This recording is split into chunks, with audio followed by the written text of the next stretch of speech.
Olá, pessoal que está em casa, bom dia. Hoje a gente vai continuar aí na apostila de geografia na página 12. Vamos falar sobre as massas de ar. Vamos lá para o material.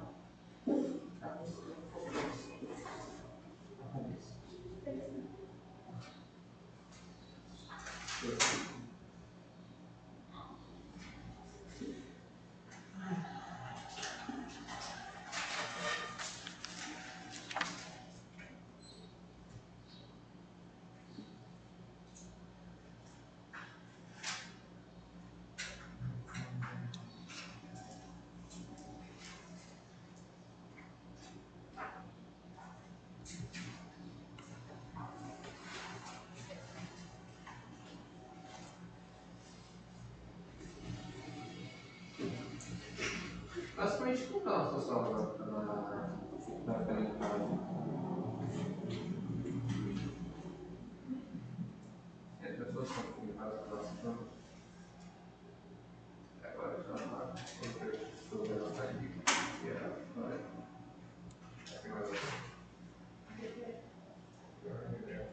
esqueci. E a Gabi também. Sei lá.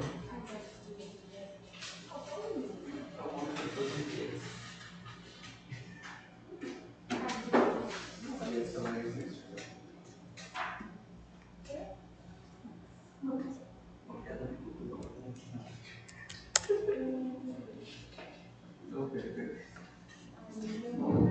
Pode começar a leitura para mim, Vitória.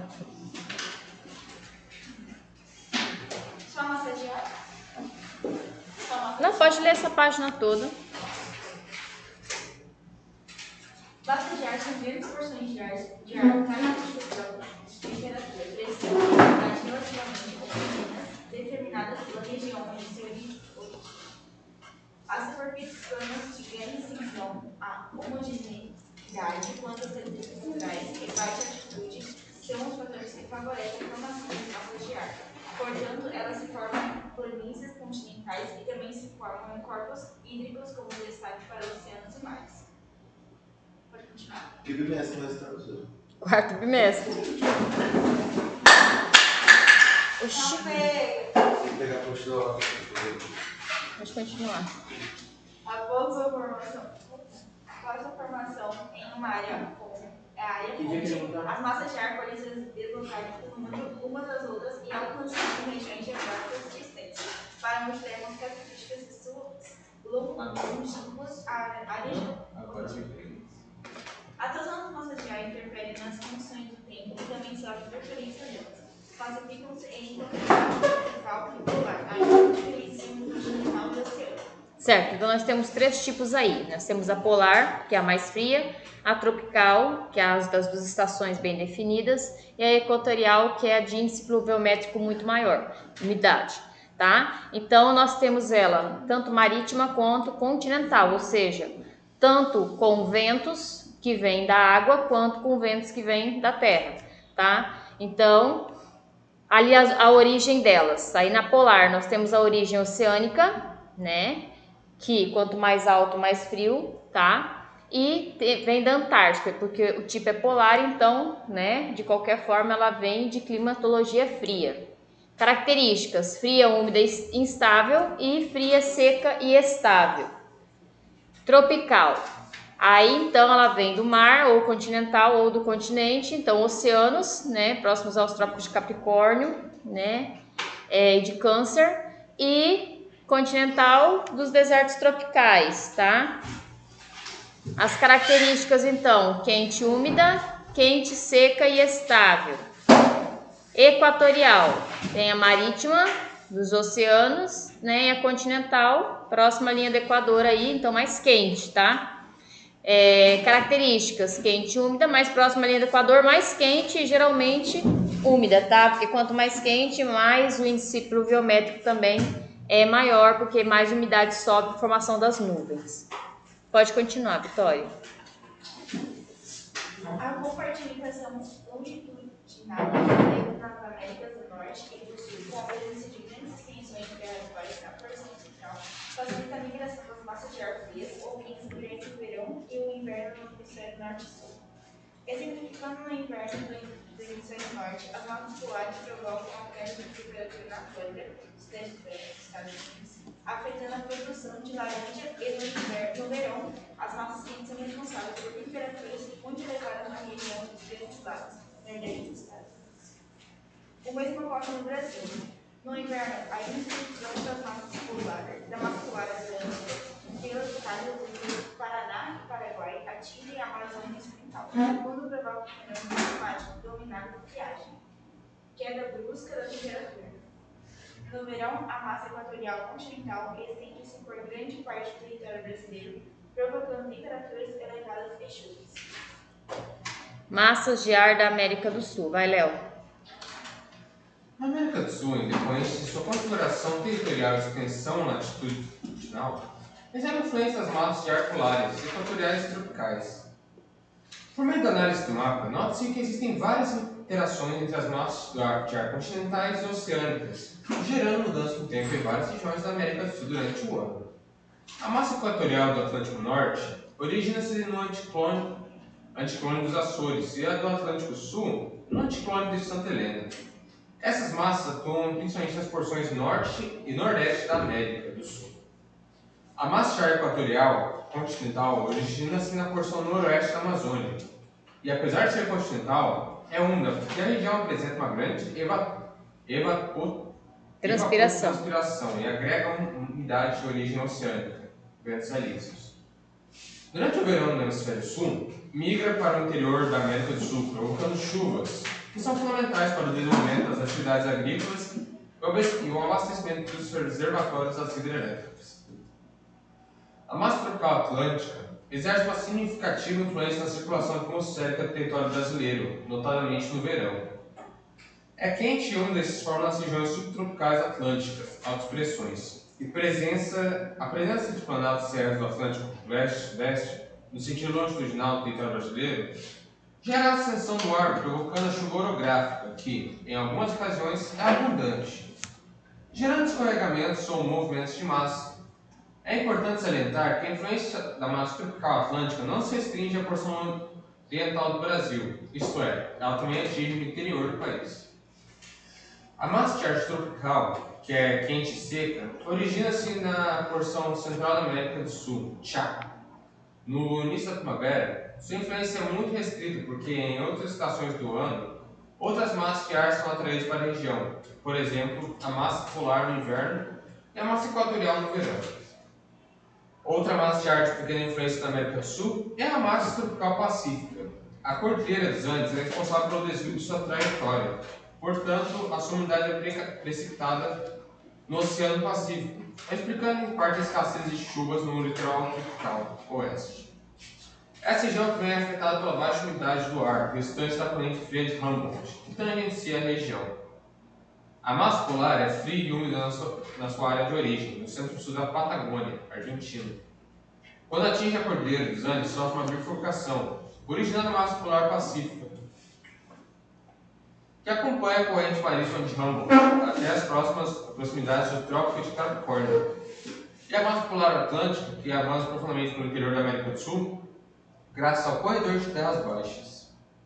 Tá, então assim, a massa equatorial do Atlântico Norte, tá? É uma massa que ela traz um pouco mais de umidade, um pouco mais de chuva. Se a gente for olhar aí no mapa e ver a região Nordeste, essa flechinha amarela, né? Então ela é a massa tropical pacífica. O que acontece então aí? A corrente de ar vem, só que por conta da Cordilheira dos Andes, né? Que é um grupo montanhoso muito grande, ela acaba se chocando e sendo desviada. É por isso que acaba não chovendo na região Nordeste como nas outras regiões do país, tá? Por causa desse problema natural de relevo, né, que acaba atingindo aí a massa de ar que vem para a região Nordeste. Depois nós temos a massa de ar polar, que é a mais fria, né, que atinge aí a região sul do Brasil, tá? Temos a equatorial continental, que pega então as regiões centro-oeste ali, tá? Que pega ali um pouco da região sudeste, tá? Que é uma massa de ar que, apesar de vir do continente, ela é úmida, ela é carregada de chuva, tá? Então ela tem duas estações bem definidas aí, certo? Mas tudo depende do relevo, tá? É uma correlação que existe entre relevo e umidade de ar, né? E o lado para que o vento vai, tá? A força que o vento tem em relação ao lado que ele vai, né, soprar. E aí isso traz as umidades, tanto quente quanto fria, né? Dizendo então se a região vai ser chuvosa ou seca. Umidade do ar. A gente sabe que a umidade do ar ela está relativamente associada à quantidade de água que tem, né, os locais, né, os países, tá? Então, lê para mim, André, você. Umidade do ar.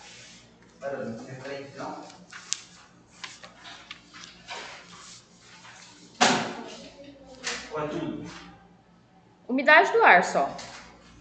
Nossa, também tem frentes ali. Hã? Também tem frentes. Não, gente, só a umidade do ar e depois chuvas outra pessoa vai ler. Ah, as frentes ali atrás. Pode ler as frentes então, André. Eu não tinha visto as frentes. São áreas de transição de Tá duas aqui pra massas de ar. cima. O encontro de duas massas de ar diferentes de temperaturas provoca mudanças significativas no tempo, trazendo nuvens de chuva. Normalmente, o ar quente, mas leve, sobrepõe-se ao ar frio, mais denso. Seu ar frio predomina a uma frente fria, e seu contrário, o ar quente avança indicando uma frente quente. A dissipação da frente denomina-se frontólise de duas origens, temos a frontólise. Quando o ar frio mais denso ocupa o lugar do ar quente, o empurra para frente, provocando uma das suas ações características na frente fria. A frente quente ocorre quando o ar aquecido empurra o ar frio de determinado local.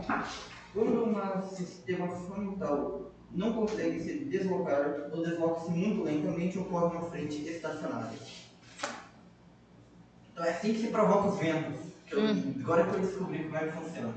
São os encontros das correntes quentes e frias, né? Aí, se for, por exemplo, choque entre duas correntes quentes, ela vai aumentar a umidade, né? O índice de calor. Isso vai fazer com que venha, então, chuvas, né? Aumenta o índice pluviométrico.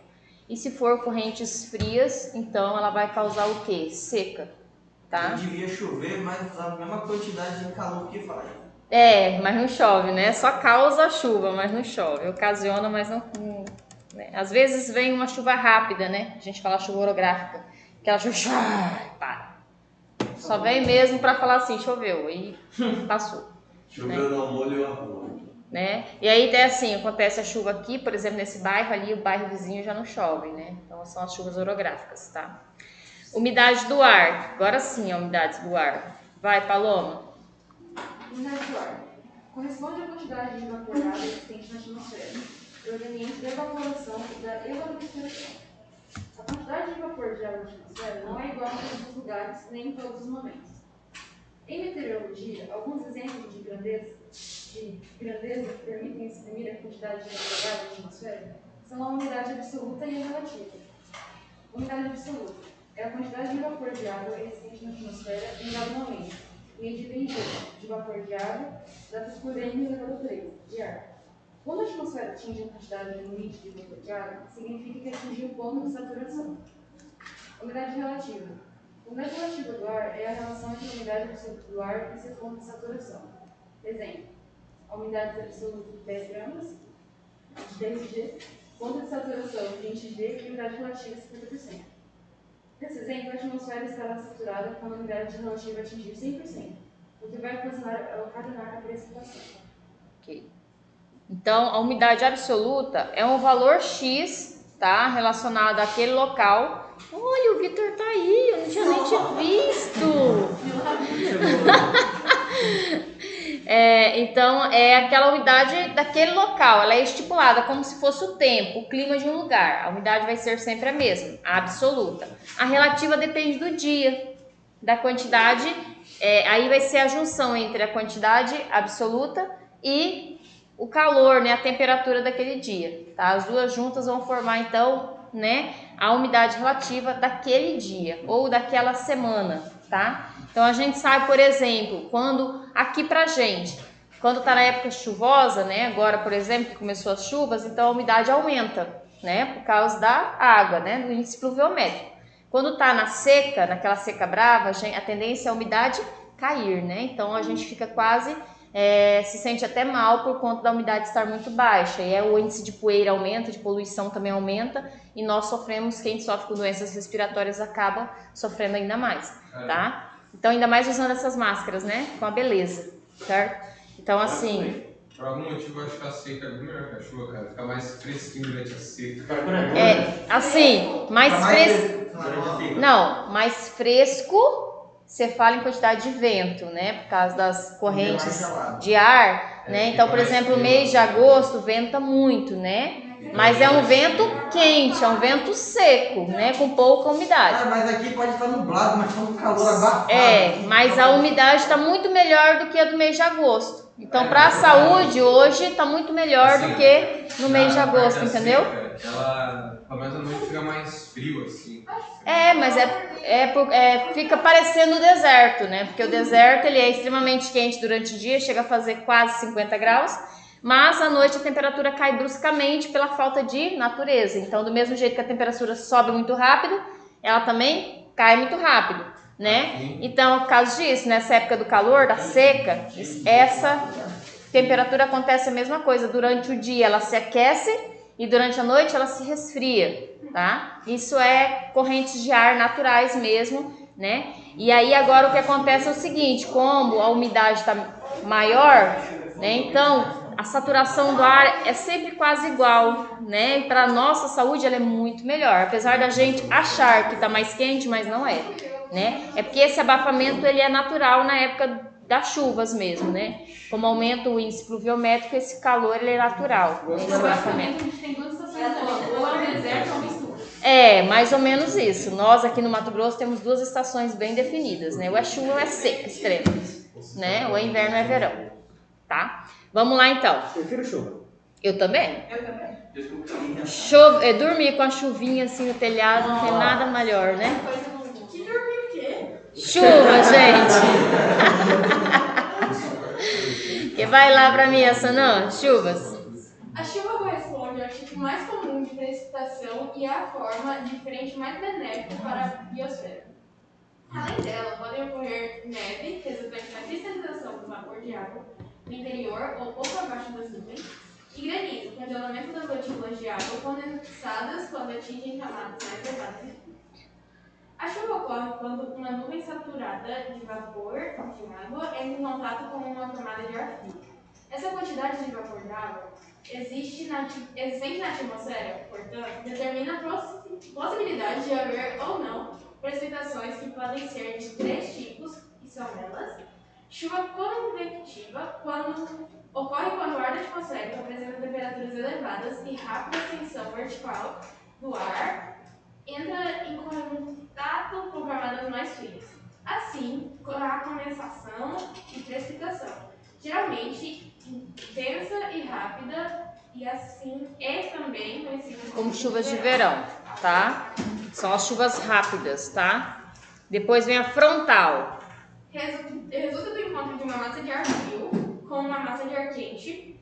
Diferentemente da chuva convectiva é mais duradoura, porém menos intensa, alterando as temperaturas do local. Ela dura mais tempo, mas ela é mais fraca, tá? Cai menos água, assim, não é que cai menos água, mais espaçada, né? A quantidade de água acaba sendo a mesma, mas como ela chove em quantidade menor por mais tempo. A outra chove uma quantidade grande, mas rapidamente, né? Começa e para. Orográfica ou de relevo. Registra-se quando ventos provenientes do oceano encontram uma porção mais elevada do relevo, se deslocam horizontalmente, provocando condensação nas elevadas altitudes e, consequentemente, precipitação. A precipitação do granizo, que é um fenômeno de escala local, é composta por grãos arredondados tônicos de gelo, que se forma em grandes altitudes em virtude de movimentos ascendentes e descendentes das nuvens aceleradas. Então, as orográficas seriam chuvinhas de granizo, tá? Essa chuva acontece normalmente quando há, então, aí na forma de relevo, uma montanha, né? Que acaba impedindo a passagem do ar na quantidade correta, certo? Esse ar se condensa, ou seja, fica mais frio, condensa, em vez de formar as nuvens, ele forma essas pequenas pedrinhas que acabam voltando para a terra em forma de chuvas de granizo. Quanto mais água tem, menos volta do que vai ficar. É que ela fica mais pesada. Como é que choveu granizo lá em Motucaba? De vez em quando chove, aqui é muito difícil, né? Esse ano choveu, né? Mas não é todos os anos que chove assim, não. Choveu granizo ano passado? Rodeio.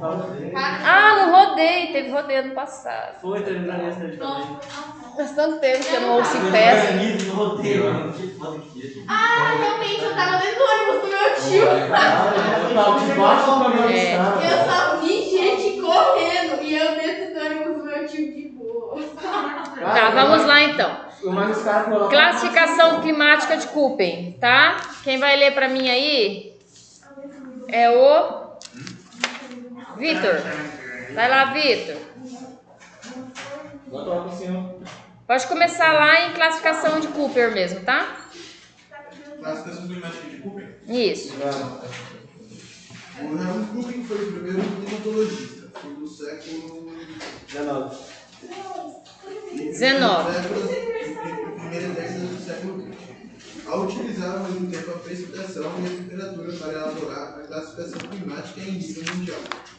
Seu modelo envolve um conjunto de letras minúsculas e maiúsculas para identificar os grandes grupos e subgrupos climáticos e algumas variações periódicas.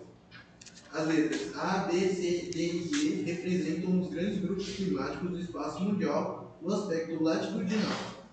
Também estão representados os subgrupos no total. São dezenas de tipos climáticos.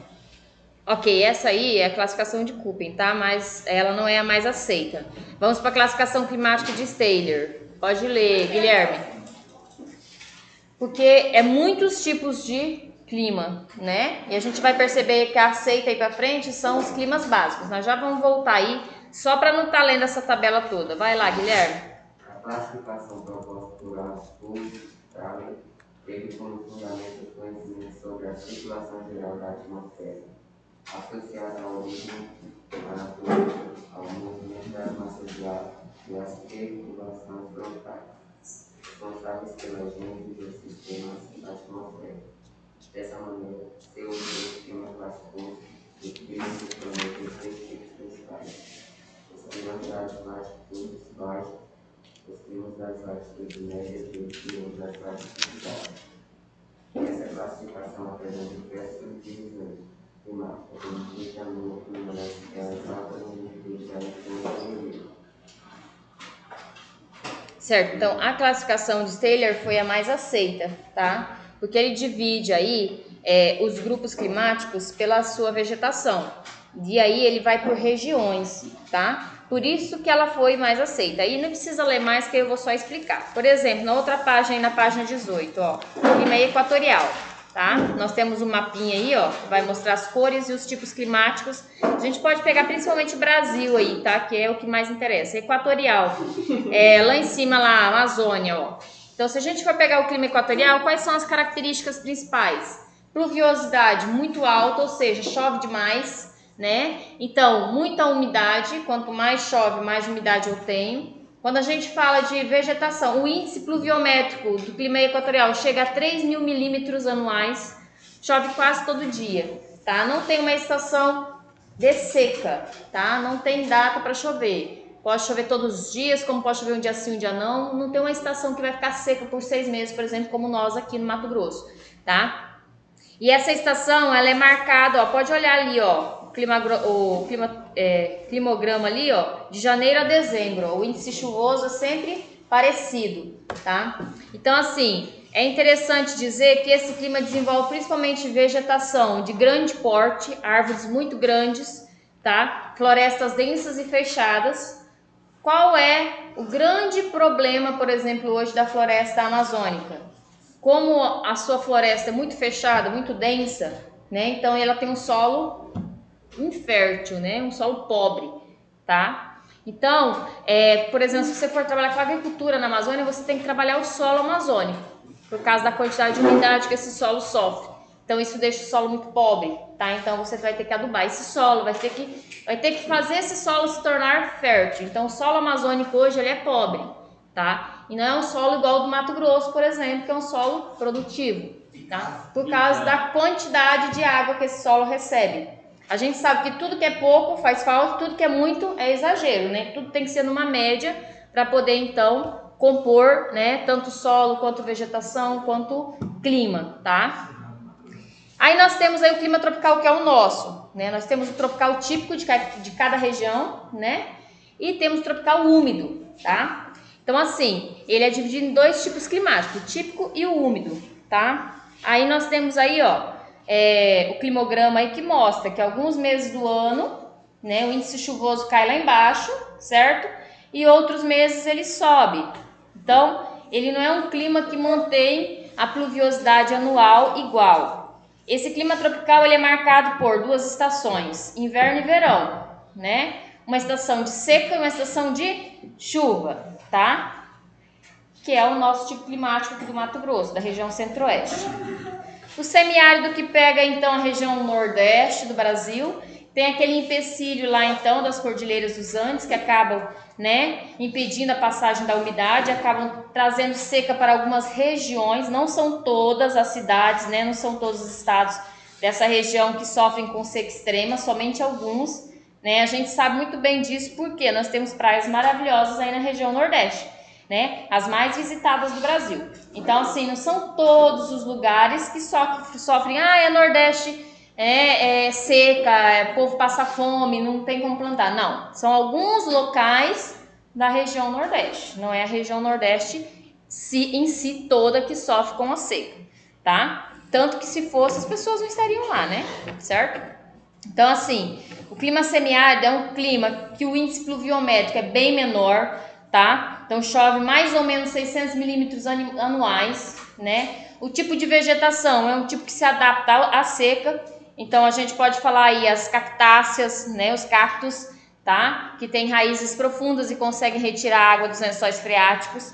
A gente pode falar de gramíneas, né? Então, assim, normalmente a floresta de pequeno porte, árvores tortas, né? Raízes secas, tá? Então, assim, plantas que resistem mesmo à falta de chuva, tá? É marcado aí pelo tipo vegetal, né? Desse tipo de clima. O desértico é aquele que, basicamente, quase não chove nada. Enquanto o semiárido ainda lá dá uns 600 milímetros anuais, lá no deserto não chega a 100, tá? Uma chuva por ano, 2 chuvas por ano, tá? Então a região desértica é aquela que realmente não tem índice pluviométrico, certo? E não tem também uma data específica para acontecer essa alteração pluviométrica, essas chuvinhas, tá? Então normalmente são chuvas rápidas, convectivas, que acontecem aí, né? Rapidamente, em grande quantidade, e logo param, tá? Seu índice pluviométrico anual é 200 milímetros, ou seja, quase nada, né? Então, a vegetação resistente mesmo é aquela vegetação que, principalmente cactos, que resiste mesmo à falta de água, tá? E que retira, então, aí do subsolo a água de que necessita para sobreviver, que não depende da água da chuva para sua sobrevivência. O clima mediterrâneo, né?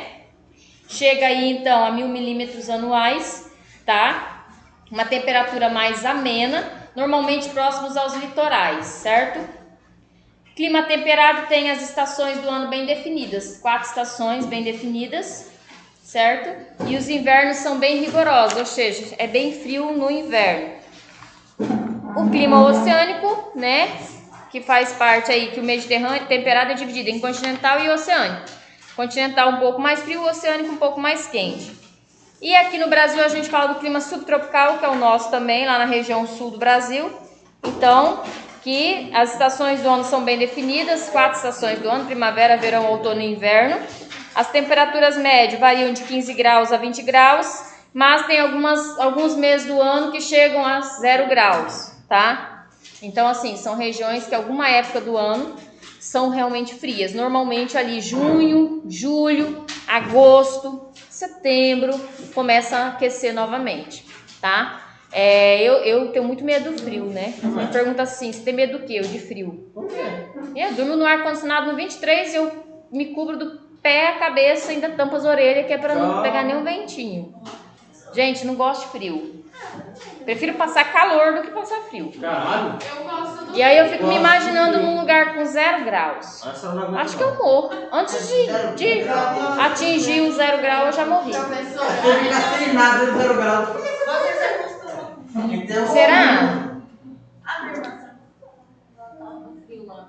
Aí, tipo, Ai, gente, eu tenho medo de frio, meu Deus. Dói, frio dói, sabia? Dói, frio. Hã? lá na Brauísca, né? Uma das montanhas. Aí era tipo, tinha gelo lá no montinho da montanha. Tava muito. Bom dia. recolheu já não, né? Esqueci. Recolhe pra mim. Alguém vai falando? Quer. Marcelo. Papai pegou todo mundo dinheiro. Chegou nós de jeito. Sem máscara, gente. Ó, vocês são muito aglomerados. Vamos espalhar mais. Tá aglomerado e a senhora sem máscara cobrando. Apagado. Marca pra mim, Meire. Marca aí, né? Marca aí pra mim. Pode marcar atrás assim, vamos poder, ó. Não. Pra Milka. 3 segundos, calma. Ok, gente. Você vai com a vida nesse negócio. O equatorial. Deixa eu passar, é porque eu não baixei aqui no computador. Nós já estamos lá na frente. Professora. Hã? Aí eu fui pra Whistler, né? Aham. Aí eu tava com 2 casacos e a blusa. Vou falar depois. Era 2 casacos, uma calça bem, tipo, quentinha e um tênis, né? Cara, tava muito frio. A gente ia atravessar uma ponte, ela era de metal. Aí na hora de segurar, assim, sabe? A minha mão machucou, assim, sabe? Porque tava congelando, assim, e tinha um cara com uma regatinha. É russo, certeza. Ele era de short, chinelo, boné e óculos de sol. Eu ia pra frente e falar, moço, você vem da onde? Gente, eu fiquei chocada. Russo ou norueguês? Ô, Kevin, é só pra recolher o celular, não é pra causar ibope, não, aqui na minha gravação. É só pra recolher o celular, não é pra causar ibope. Gente, então assim, tá? Aí depois nós temos o clima frio aí, né? Que as temperaturas médias anuais são muito baixas, menos de 0 grau, tá? O índice pluviométrico varia de 200 a 1000 milímetros, principalmente aí no inverno, tá? E o polar é o frio extremo, certo? Pode marcar meu nome aí, tá? O frio de montanha é aquele tipo de clima que, quanto mais alto, ele vai depender do relevo, tá? Se o relevo for montanhoso, ele é muito mais frio, a gente sabe, né? Quanto mais alto, mais frio. O índice pluviométrico, o índice pluviométrico aí, ele vai variar, né? Dependendo aí do mês do ano, tá? E a gente sabe que quanto mais frio é um local, menos chove também, tá bom? Aí os climas do Brasil a gente já falou, né? Aqui no Brasil a gente tem o equatorial, o tropical, o subtropical. Algumas regiões têm o semiárido, tá? E a gente não tem o clima desértico, tá? No Brasil. Amém. Nós temos o semiárido e o árido, que é aquele que chove até 150, 200 milímetros por ano. Depois disso, tá? Isso aqui os climas do Brasil a gente conversou. A gente vai lá para a página Poluição atmosférica, na página 26. Vocês estão vendo que eu não tô lendo isso aí, né? Porque é coisa que a gente acabou de conversar, tá? Professora, quais estações você gostaria de morar? Então, eu tenho muita vontade de conhecer a região sul do Brasil, de ficar lá pelo menos um ano, sabe?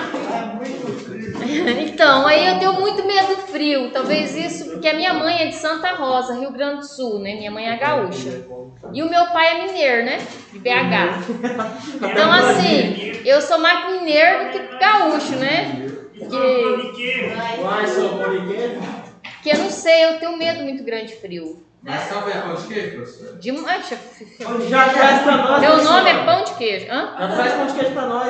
Eu fiz tanto pão de queijo esse fim de semana. Eu quero.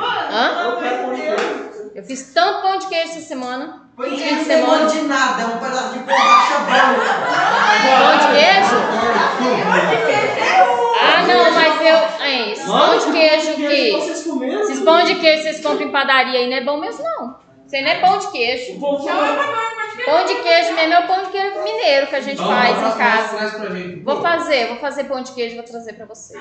Tem diferença. Esse pão de queijo que vocês comem aí das padarias é aquele pão de queijo que enquanto tá quente ele tá molinho, quando esfria ele endurece, vira uma borracha. O meu pão de queijo não, o meu pão de queijo fica uma semana na lata, parece que foi feito naquele dia. Professora, tem Eu em si não gosto de queijo. Pão de queijo é uma coisa tão...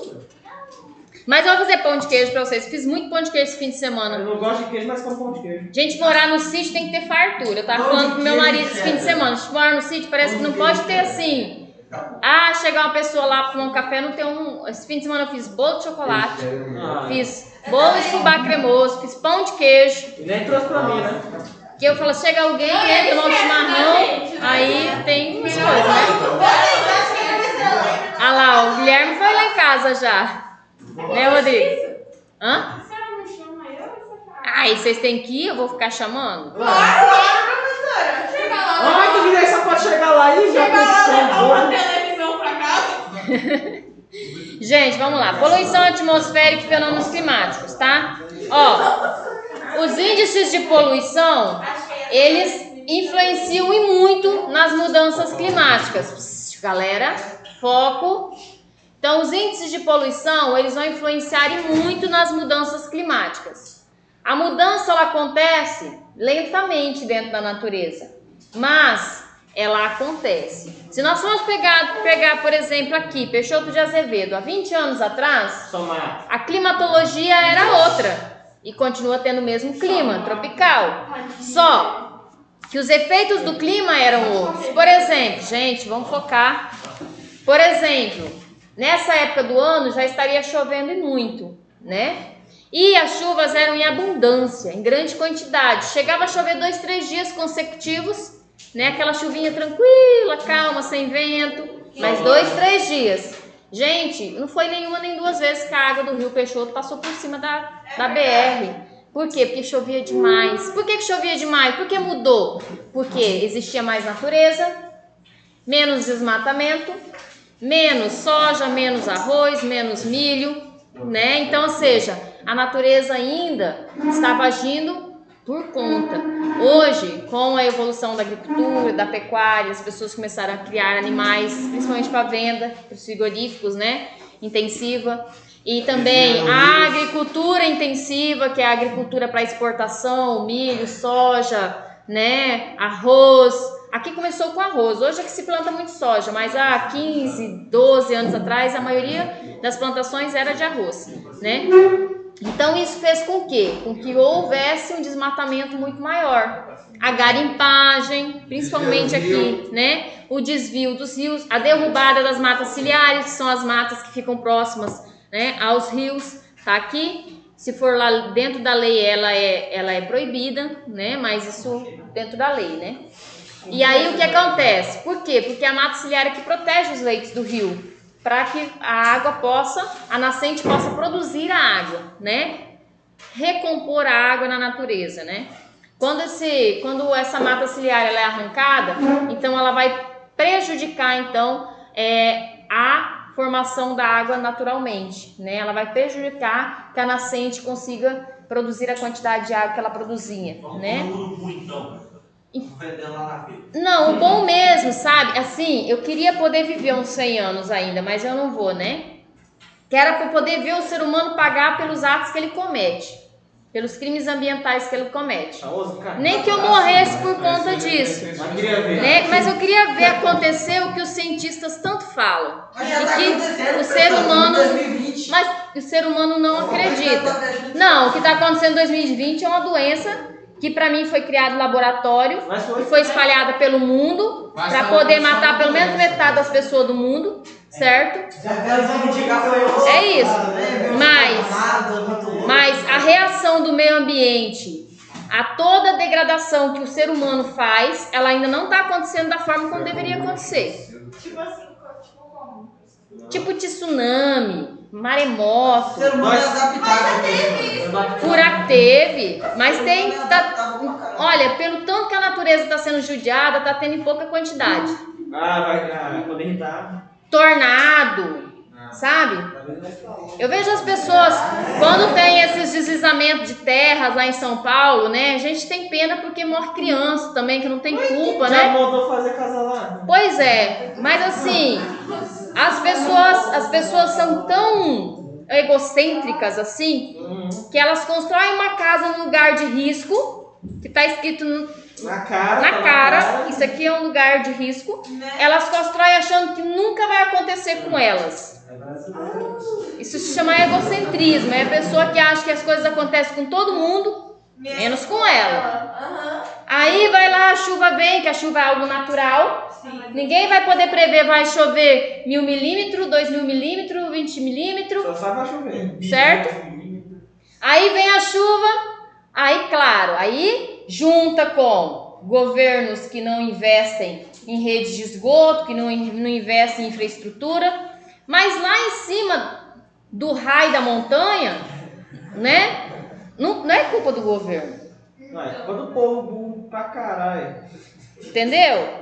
Não é culpa do governo. Então acontece o deslizamento. Choveu, vai chover, gente. Isso é óbvio. É óbvio. Enxurrada vai levar o barro, vai amolecer a terra, né? Então assim, a gente tem que ter ideia do que os nossos atos podem ocasionar catástrofes. A nossa ação perante a natureza vai ocasionar catástrofes. Vamos falar da nossa realidade, garimpo, né? As pessoas gostam de ganhar dinheiro com garimpo, certo? Dá muito dinheiro, é tão bom, né? Depende. Aí o que acontece? Escava, faz buraco, tira o ouro, né?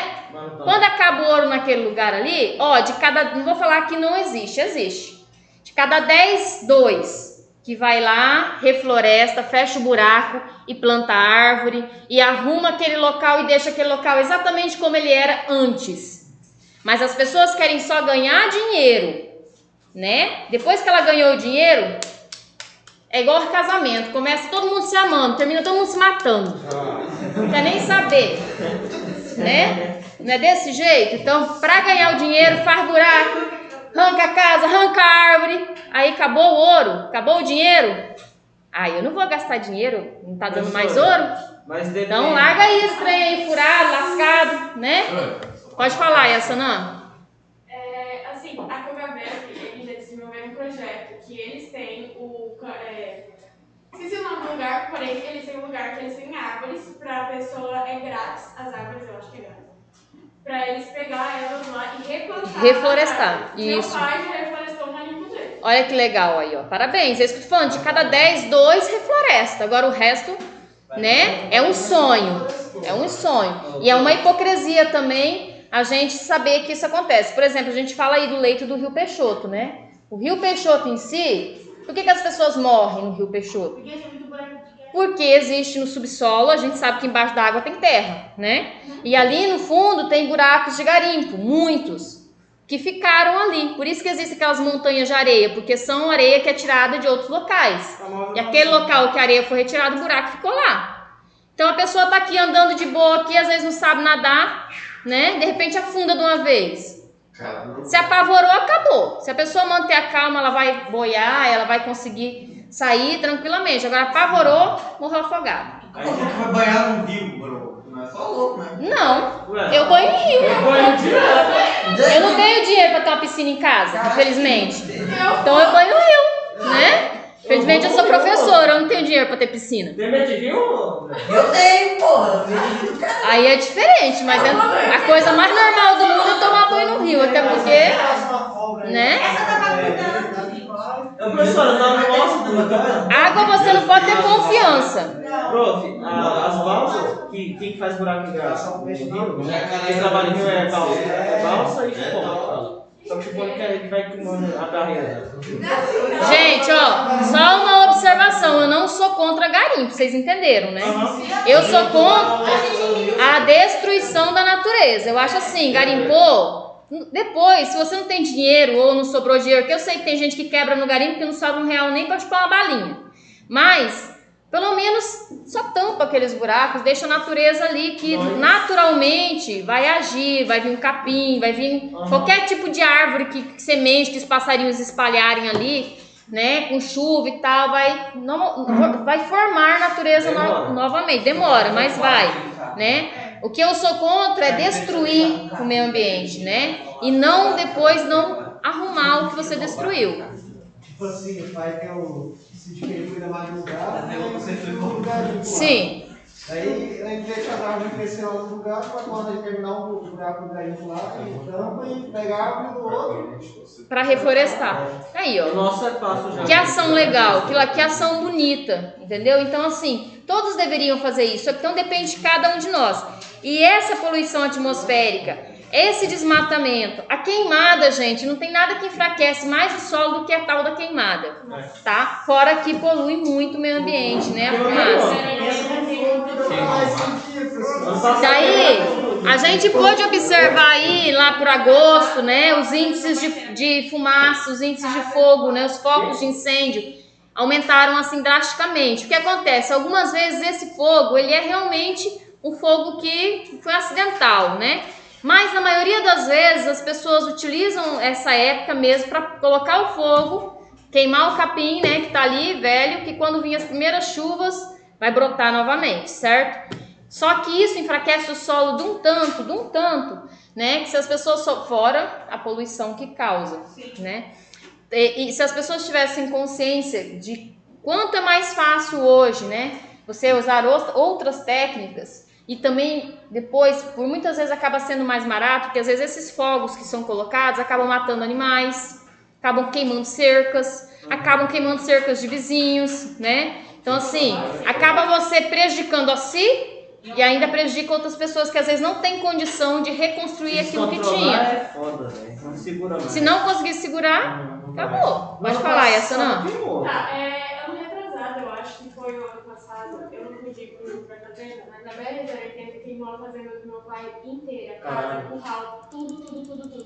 Até hoje, a gente já vendeu, mas até ano passado, eu acho que foi ano retrasado, mas o capim ainda não tinha crescido direito. Não, dependendo do fogo.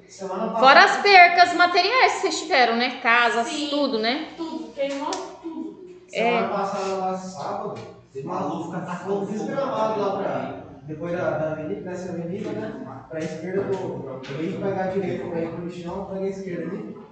Queimou um monte aí, tá fazendo o cara. Só já pegando o lixão também, você faz o lixão.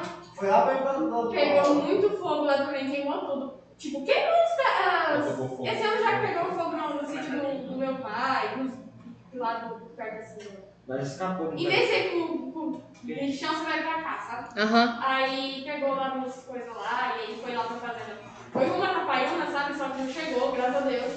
Queimou tudo, pra lá queimou tudo. E dos dois lados, tudo. Não tem capim pra agora. Então, aí o gado sofre, as pessoas têm que usar outros tipos de comida para oferecer pro gado, né? Ração, né? Então, assim, Eles não pegam também alugar pasto dos outros. Alugar pasto dos outros. Então, assim, não, sei lá, a gente tinha, eu acho que o ser humano, ele precisava, com a inteligência que ele tem, ele precisava melhorar um pouco as suas atitudes. Professora, nós quase se lascou. Começou o fogo, foi na frente do Luiz Cuida, fazendo seu pai também. Aonde? Lá do Luiz Preto, que ele cuida. Ah, sim. Vamos pro de novo. Pegou lá? Pegou na frente ano passado. Só que começou a pegar fogo, foi 2 pescadores, o Luiz ele tava de olho, foi 2 pescadores lá, tem um buraco lá, eles foram, demorou pouco, eles voltaram. Aí deu, foi 5 minutinhos e começou a subir o fogo. Foram eles que colocaram. Não dá pra saber, porque eles foram no local, aí 5 minutos depois pegou fogo onde eles estavam. Ah, meu pai foi lá. Teu pai passou no dia. Passou. Nós estávamos apagando lá. Aí começou a pegar fogo e nós tentamos segurar. Tem época, qualquer coisa pega fogo, bituca de cigarro, qualquer coisa. E assim, é época de seca também, sim, né? Tipo, eu sou muito preocupada com o gado do meu pai, que é uma coisa que eu quero muito herdar.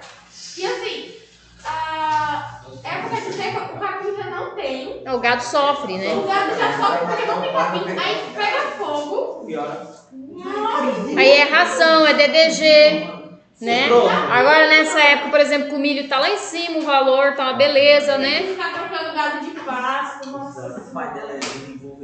Gente, vamos lá, ciclones tropicais. Lê pra mim aí agora, é o João. Vai, João. formação do ciclone tropical é decorrente da migração de relacionamento para o ar, momento de relação com convecção. Descreve a velocidade das atividades. Os fluxos de calor específicos da quente do céu para a atmosfera também são frequentes tanto para a manutenção como para a intensificação do ciclone. Quanto mais conhecidas as águas superficiais do oceano, maior a potência do ciclone. Assim, o resto do ciclone pode ser restrito a oceanos tropicais, sobretudo entre 5 e 30 km. Mas, às vezes, até em latitude de 22 e 25. Principalmente no fim do verão, no Vale do Sul. O fenômeno descrito anteriormente é denominado furacão, quando se forma no Oceano Atlântico e atinge a América Central e Insular, o Golfo México e a costa leste dos Estados Unidos. Entretanto, quando se forma no Oceano Índico e Pacífico, é denominado tufão.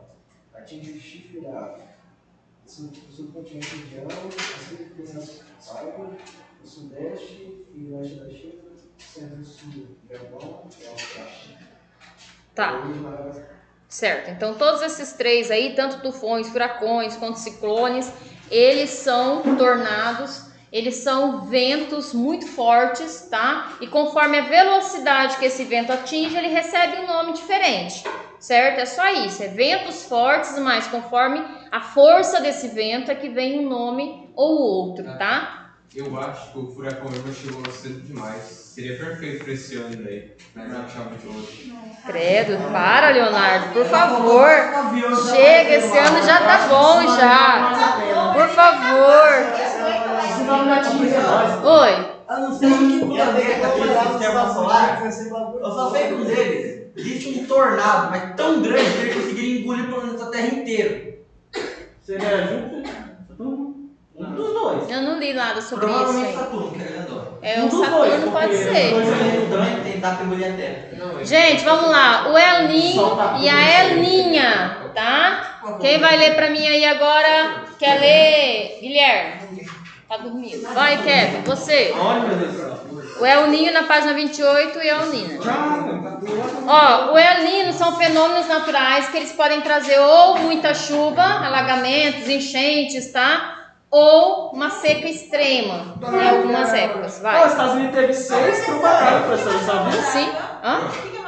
Tromba d'água é aquela chuva que vem como se fosse uma convectiva. Ela vem em grande quantidade, de repente ela para. Por exemplo, chove meia hora ali, de repente se o sol já abre e você nem percebeu que choveu, sabe? Só que é uma grande quantidade de água que cai. Por isso que recebe o nome de tromba d'água, porque a água vem em grande quantidade. Uma coisa que eu acho bem legal. Meia hora equivale assim a mais ou menos meio dia de chuva. Muita água. Quando enche o transporte do rio, vai chegar dentro de casa, né? Vai. O fenômeno El Niño se caracteriza pelo aquecimento anormal das águas superficiais do Oceano Pacífico, na sua porção equatorial. Notadamente, no litoral do Peru e do Equador, essa ocorrência é verificada normalmente na época do Natal. O nome do fenômeno faz, portanto, referência ao menino Nilo, português. As águas superficiais do Pacífico interagem com a atmosfera e geram uma gangorra barométrica entre as porções leste, Tahiti e Polinésia Francesa, e o oeste de Darwin, Austrália. Do Oceano Pacífico, denominada Oscilação Sul, o El Niño está associado ao enfraquecimento da alta subtropical do Pacífico Sul, pressões anormalmente baixas, e o enfraquecimento do sistema de baixa pressão na porção oeste do Pacífico, pressão normalmente baixas. Tá, lê do outro lado lá que é o que interessa, o El Niño. El Niño gera mudanças significativas no tempo em várias partes do mundo, impactando atividades humanas, notadamente a pesca no Peru. A queda da produção agrícola nas áreas suscetíveis à seca. A perda de safras nas áreas de grandes enchentes, incêndios florestais em decorrência da estiagem, Amazônia, Indonésia, Sudeste Asiático, enchentes catastróficas em áreas urbanas, centro-sul do Brasil. Tá, o El Niño, normalmente quando ele vem trazendo seca, tá? Normalmente quando esse fenômeno acontece, ele vem trazendo seca, então se perde aí as plantações porque a pessoa está esperando chuva e ao contrário vem a seca, tá? Isso acontece principalmente no Brasil, mas acontece na região sul do Brasil, que o clima é subtropical. Já o fenômeno da El Niño, tá? Ela traz o quê? Água, chuva, enchente, tá? Então, alguns lugares que costumam ser secos, costuma chover muito, causando alagamentos, catástrofes naturais como deslizamentos de terra, de casas, tá? Então, eles são opostos. Esses fenômenos acontecem pela mudança climática, tá? É um fenômeno natural, nunca avisa quando vai acontecer, há anos que acontece, outros anos tudo transcorre normalmente, aí passa 2, 3 anos, acontece de novo. Então, não é algo que a gente possa, vai acontecer esse ano. Não, né? Algo que vem pela natureza mesmo, é um fenômeno natural. O efeito estufa, a gente já sabe, é o aquecimento anormal, né, do planeta Terra, pela ação do ser humano, pela ação da industrialização, né, das revoluções industriais, do aumento das fábricas, do aumento de indústrias, da fumaça, aumento do número de carros. Então, toda essa fumaça, toda essa poluição vai se acumulando, causando um aquecimento aí, né, principalmente dentro das cidades, tá?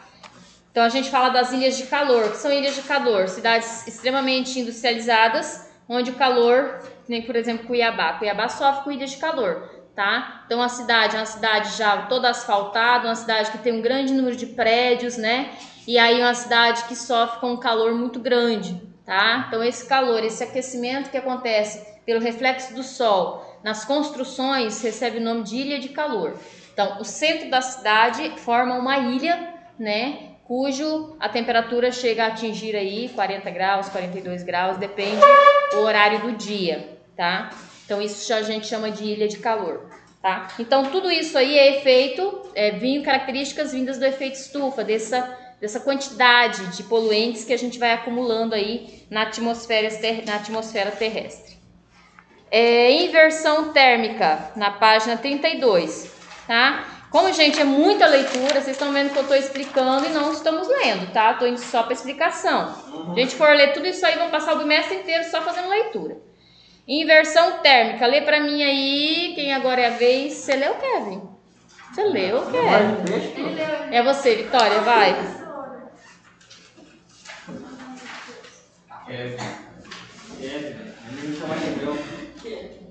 Tipo aquele do Ben 10? Inversão. Vamos lá, gente. Nas grandes cidades, onde há maior concentração de gases poluentes na atmosfera, as possíveis alterações de circulação das camadas de ar próximas de superfície podem agravar ainda mais a poluição. Normalmente, o ar quente sobe para as camadas mais elevadas da atmosfera e se resfria.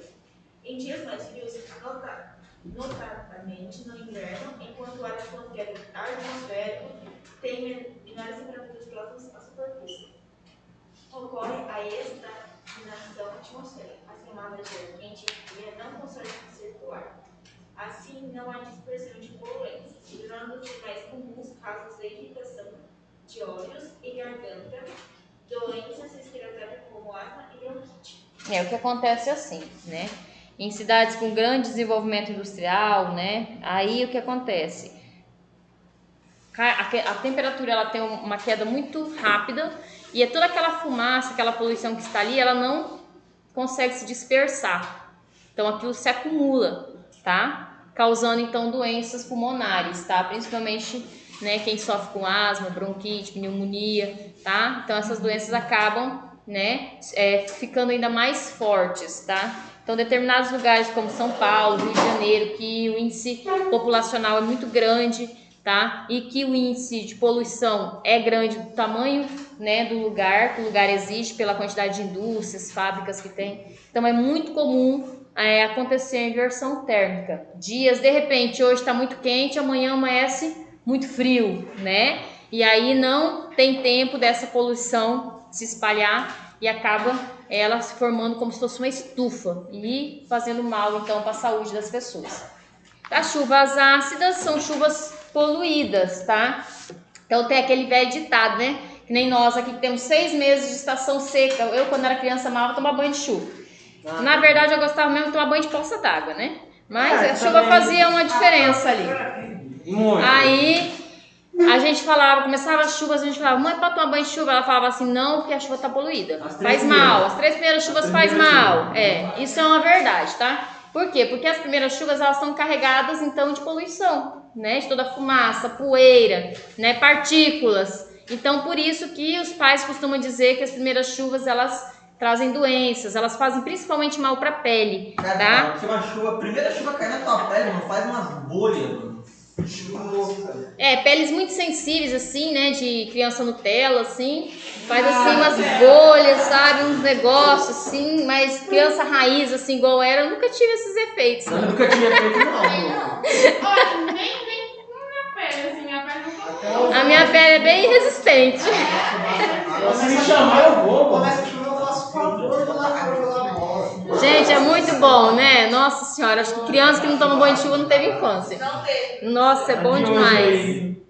Tá? Então assim, né? Então, as primeiras chuvas, principalmente em locais, em países, por exemplo, como os Estados Unidos, a China, que o índice de industrialização é extremamente grande, tá? Pode ter ocorrência mais fácil dessas chuvas ácidas, né? Chuvas poluídas, né? Nós, no Brasil, nosso maior problema hoje é os estados do Sudeste, né? Que é o São Paulo, Rio de Janeiro, que são os lugares mais industrializados. É bom a gente sempre tomar cuidado nas primeiras chuvas, né? Por causa de doenças mesmo, como asma, bronquite, né? Quem tem problemas aí. Mas depois da segunda, terceira chuva, tranquilo, né? Já pode tomar seu banho de chuva maravilhoso de boa, tá? E sendo assim, gente, agora vocês vão para as atividades, tá? Fiquem à vontade até a página 45. Vocês que estão em casa também, agora fazer atividades. Um grande abraço. Querendo que ele tirasse uma atividade, né?